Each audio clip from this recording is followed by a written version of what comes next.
Detection of crime branch police station Rajkot શહેર ખાતે ગત 29/3/2026 રોજ એક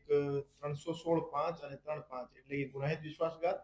તેમજ જીપીઆઈડી એક્ટ મુજબનો ગુનો દાખલ થયેલ હતો. એમાં ગુનામાં હકીકત એવી હતી કે મિશા ઇન્વેસ્ટમેન્ટ નામની પેઢી જે દુબઈ ખાતે રજીસ્ટર્ડ હતી, એમાં ઇન્વેસ્ટમેન્ટના નામે લોકો પાસેથી પૈસા ભેગા કરવામાં આવેલ હતા અને પછી એને ઊંચો વળતર આપવાની લાલચ આપી પૈસા લઈને આરોપી નાહી ગયા હતા. તો એમાં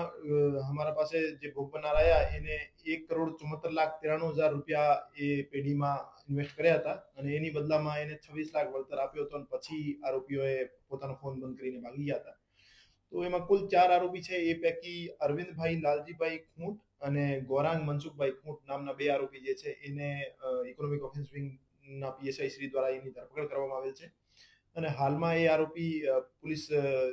રિમાન્ડમાં છે અને 3 દિવસના એના કસ્ટડી મેળવવામાં આવેલ છે અને આ સિવાય જે 2 નાસ્તા પડતા આરોપી છે એને પકડવા માટેની તજવીજ અત્યારે ચાલુ છે.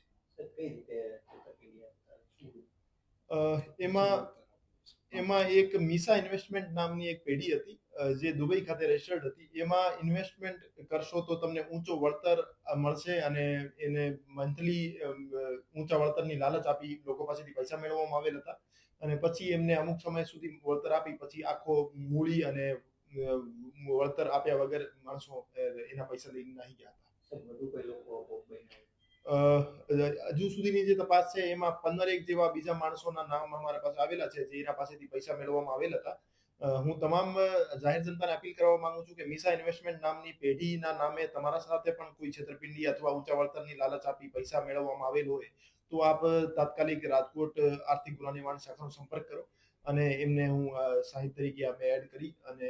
એના આરોપીઓ વિરુદ્ધ કડક કાર્યવાહી કરીશું. રિમાન્ડ દરમિયાન કેટલી બાબતો અંગે તપાસ કરવામાં આવશે અને છેતરપિંડીનો જે આગ છે તે ક્યાં સુધી પહોંચી શકે છે? રિમાન્ડ દરમિયાન એક તો જે 2 બીજા